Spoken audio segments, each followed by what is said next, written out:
Graça e paz, meu irmão, gratidão damos a Deus pela oportunidade de um novo dia ser vivido e ele ser dedicado intensamente ao Senhor.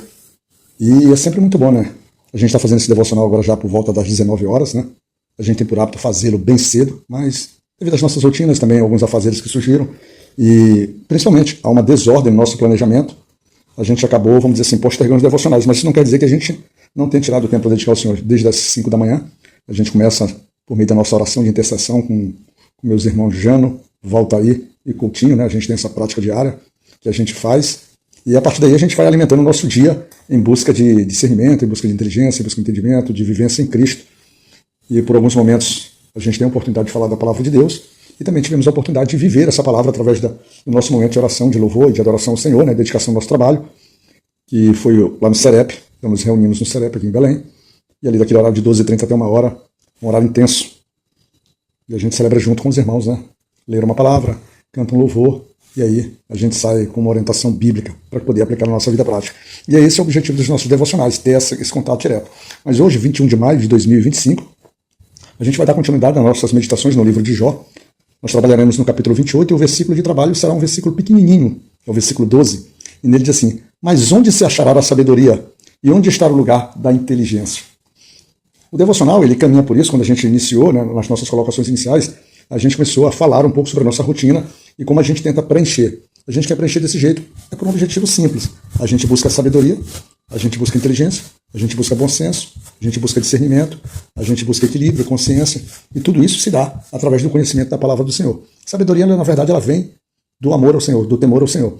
E o livro, ele nos traz, logo no começo, como um homem, por vezes, ele tenta, vamos dizer assim, buscar essa sabedoria, mas na verdade ele busca essa sabedoria, na verdade buscando às vezes, por vezes ouro, por vezes prata. Logo no versículo 1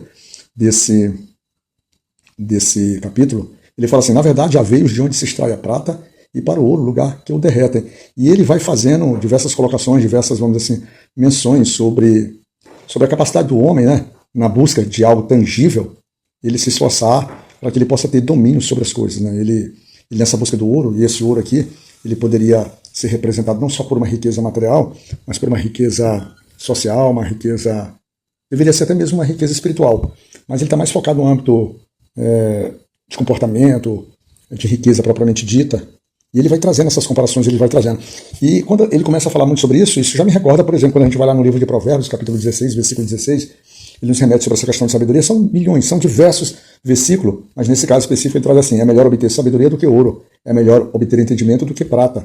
Ele vai comparando a sabedoria com o processo natural de pedras preciosas. Alguém que soube, por exemplo, discernir muito bem sobre a capacidade do querer as coisas, a gente pode citar. Nós temos muito claramente que é Salomão na Bíblia, quando o Senhor dá a Salomão o direito de pedir o que ele quisesse, né? E ele prontamente, não tem dúvidas, quando ele pede a sabedoria e entendimento. E a partir daí o Senhor acrescenta para ele muitas outras coisas, riquezas então nem se fala. Então já vem por aí. Se ele tivesse pedido riquezas e entendimento, riqueza, luxo, força, capacidade de domínio sobre povos, muito provavelmente ele não teria inteligência e sabedoria para poder fazer com que isso acontecesse. E a partir do momento em que ele se manifesta dessa forma, ele recebe mais do Senhor. Isso agrada ao Senhor. Mas por que isso agrada ao Senhor? Muito provavelmente porque, quando a gente vai no livro de Eclesiastes, né, ele fala que o temor do Senhor é o princípio da sabedoria. Ele fala que, então, ele elenca, ele relaciona que o princípio da sabedoria, ou a sabedoria, o início dela, a vivência dela especificamente, ela está muito ligada a como você trata, por exemplo, a própria palavra do Senhor. No livro de Eclesiastes também, para que a gente possa fazer uma comparação sobre essa busca material e essa busca espiritual, e essa busca através de sabedoria, uma sabedoria divina, nós temos lá no capítulo 7, no versículo 2, que diz assim: a sabedoria oferece proteção, como o faz o dinheiro. Mas a vantagem do conhecimento é esta: a sabedoria preserva a vida de quem a possui. E ela não preserva a vida de quem a possui simplesmente porque ela nos faz ficar vivos há mais tempo, porque isso transcende a nossa vida normal. Uma sabedoria que ela te tangencia, ou ela te, vamos dizer assim, te dimensiona, te coloca numa dimensão futura, uma dimensão da eternidade. A sabedoria, ela te preserva a vida, porque ela, na verdade, te garante a eternidade com o Senhor. Esse é um princípio muito interessante. Então, ele faz uma relação do confronto entre a capacidade e a inteligência do homem, através do desenvolvimento de métodos, de mecanismos e da própria ciência, para que ele possa buscar buscar as suas riquezas, buscar os seus benefícios, e com isso também, através do estudo, desenvolvimento da ciência, até mesmo buscar o Senhor de uma forma mais palpável. O problema é que quando ele busca através da ciência, ele meio que materializa o nosso próprio Deus, em que é um Deus espiritual. Mas em paralelo a isso, ele começa ali a partir do versículo 16 em diante, ele começa fazendo uma comparação, dizendo que tudo isso que o homem esquadrinha, escava, ele na verdade, ele não conduzirá a sabedoria perfeita. Que a sabedoria perfeita ela é encontrada em Deus, é encontrada no Senhor.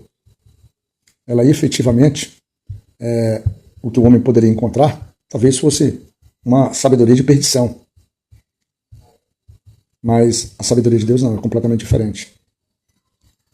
E então ele vai trazer, porque o Senhor é que tem domínio sobre tudo, o Senhor é que tem a capacidade, o Senhor é que tem literalmente a sabedoria de entender como tudo funciona, como tudo foi criado, para que foi tudo criado, e o tempo de existência, e o tempo de criação, o tempo de desenvolvimento de tudo. O homem ele busca, através da sua inteligência, entender as várias, vamos dizer assim, os vários acontecimentos na Terra. Mas Jó, ele esquadrinha isso, que já Deus não. Ele vem com tudo muito bem definido, tudo muito compreendido. Mas, na verdade, para ele entender e compreender e achar essa sabedoria, ele teria que buscar isso tudo no Senhor.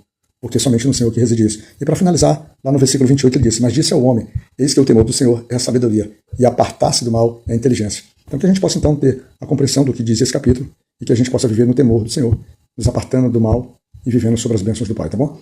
Que eu, você, as nossas famílias, possam estar sendo cuidadas pelo amor de Deus, e que Ele nos cuide, meu irmão.